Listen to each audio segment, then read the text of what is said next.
Hi everyone, merhaba, this is Ayşenur Altan. Welcome to Turkish Food Recipes. In this episode, I'm happy to share with you one of the popular baklava designs in Turkey, Midye Baklava. It is handmade, has cream and nuts filling, and with a good detailed recipe, it is easier to make than you think. So let's get started. With small amount of dough you can make lots of baklava, so I kept the ingredients very less for you. I have 1 tablespoon 25 grams of butter at room temperature, 1/8 of a cup vegetable oil, which is 4 tablespoons, 1/4 of a cup butter, about 6 tablespoons, 1 tablespoon grape vinegar, and half egg. You can just whisk the egg a little bit to break and then add it, and 1 tablespoon plain yogurt. I'm going to mix everything first well and add 2 cups of all-purpose flour. In Turkey we have a flour that is suitable for making baklava, but it is optional. If you are living in Turkey and you want to make baklava, you can look for that flour. But as I said, it is okay to use all-purpose too. I'm using all-purpose flour too. So I added about 2.5 cups of flour. Don't add all at once. After 2 cups, add it gradually and look for smooth, unsticky dough. Knead for 2-3 minutes. It is a oily, smooth and soft dough. I'm gonna knead a little with my hand.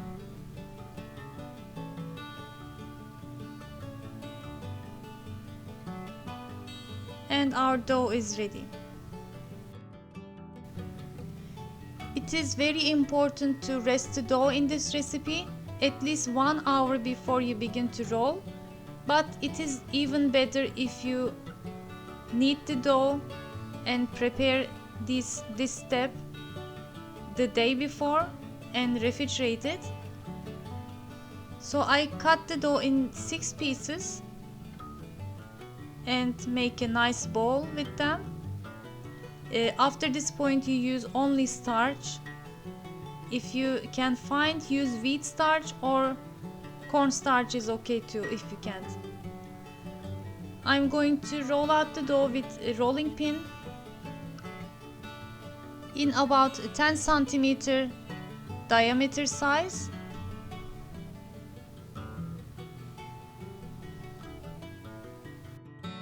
And place it on a serving plate on top of the freezing bag. I tiered the sides so I can use it better, and I'm going to stuck it between the plastic bag, as you can see it clearly in the video.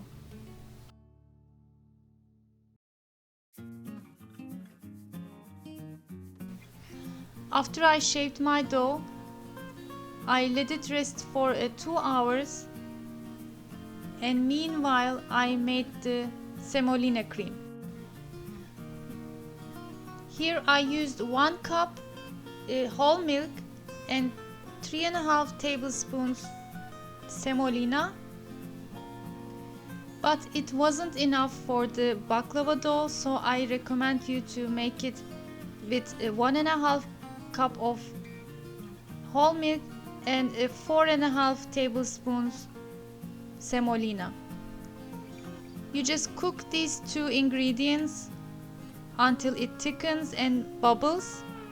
Turn off the heat. It will continue to thicken when it cools down. And if it's too thick, you can always add little more whole milk until it has a spreadable or consistency that you can spoon.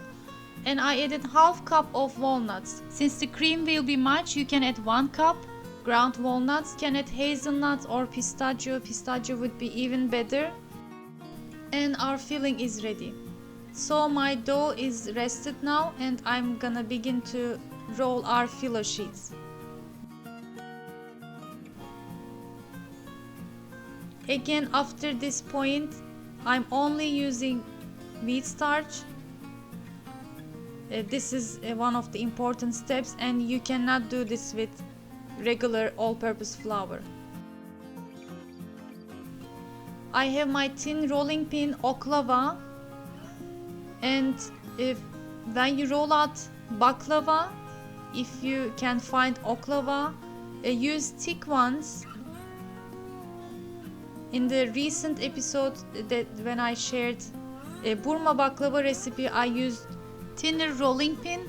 Maybe I can make a special video about it, only for these kind of utensils, how to choose them. Please comment if you can find it where you live or not.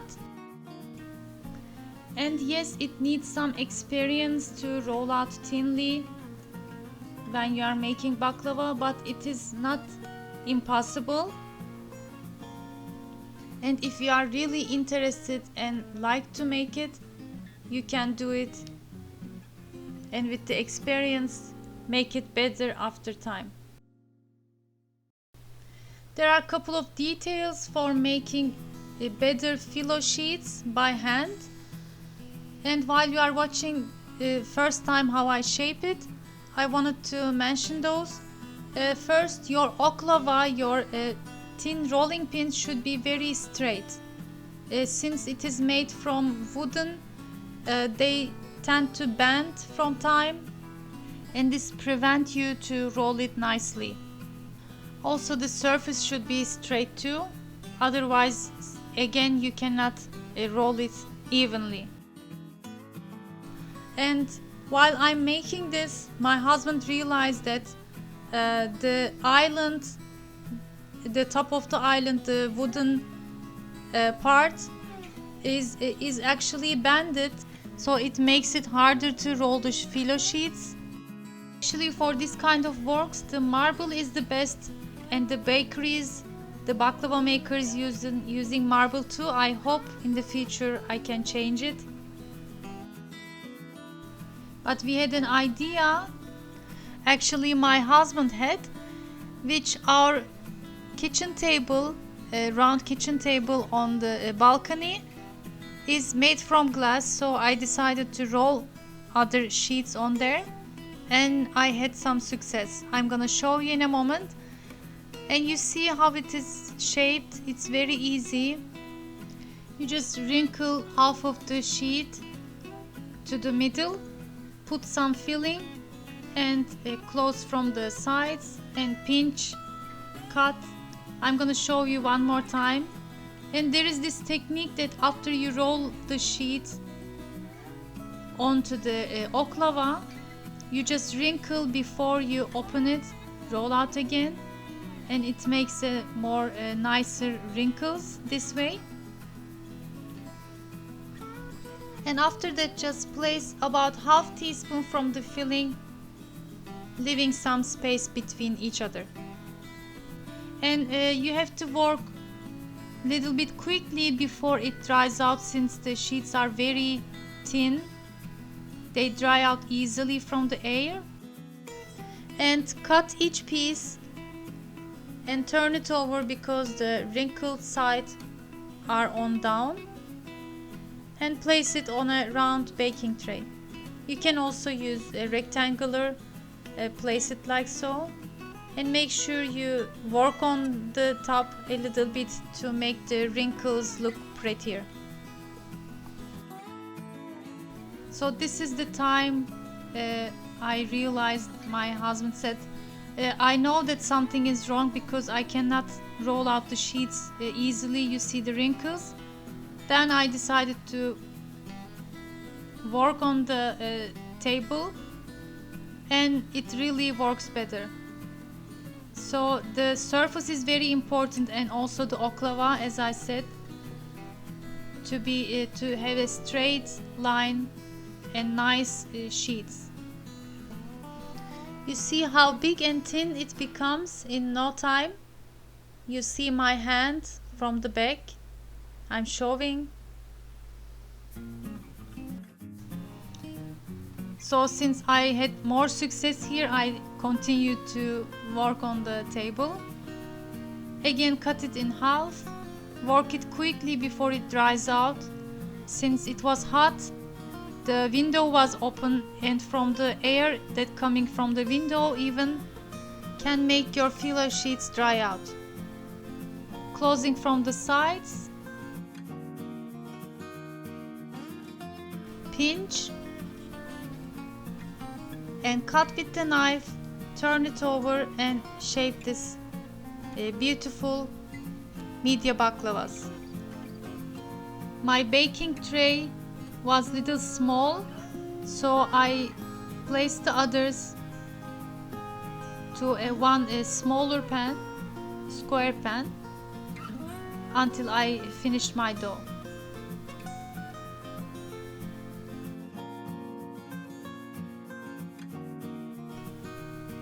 After you finished rolling out and shaping, pour plentifully melted butter over the baklavas. This is important because the sheets, the baklava will cook with the help of the butter, and make sure you take out the white foamy part on top of the butter after it is melted. I'm using 100 grams of butter and 1/4 cup vegetable oil. You can also use only butter if you like, but don't use only vegetable oil. They go to 170 Celsius degree preheated oven to cook at least 40-45 minutes. It is important to cook it well. Meanwhile, I made the simple syrup with 2 cups of sugar and 1.5 cups of water. The important thing is on the syrup. After it is boiled, you cook it at least for about 20-25 minutes on a low medium heat, not simmering. You should see the bubbles because we want the syrup to be thickened. This is very important. You see the last drops, they are dropping heavily. This is how you know that the syrup is done. You can also understand it from the bubbles. It will be bigger when you turn on the heat a little bit to medium high. And after this point, just pour about 1 teaspoon lemon juice and turn off the heat after 30 seconds. My baklavas are ready right from the oven. Hot, very crunchy. Make sure you bake it well. And now it's time to meet with the syrup.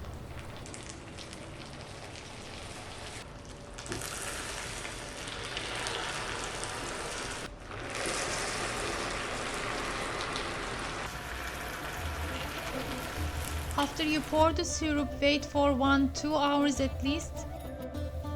For us, it was already almost night time and we couldn't wait one more day. I had to serve it in the night time.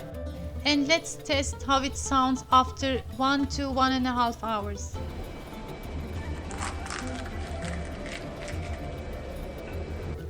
Actually, the ones that are filled with only walnuts are more crunchy, but the cream filling really works well with this shape, also the taste, and it was my favorite one. So I hope you give it a try. Share your photos with me from my Instagram and Facebook account, Turkish Food Recipes.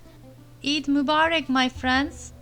I wish you blessed Eid to you and your family. Thanks for watching. And I hope to see you in another delicious Turkish food recipes and vlogs. Afiyet olsun.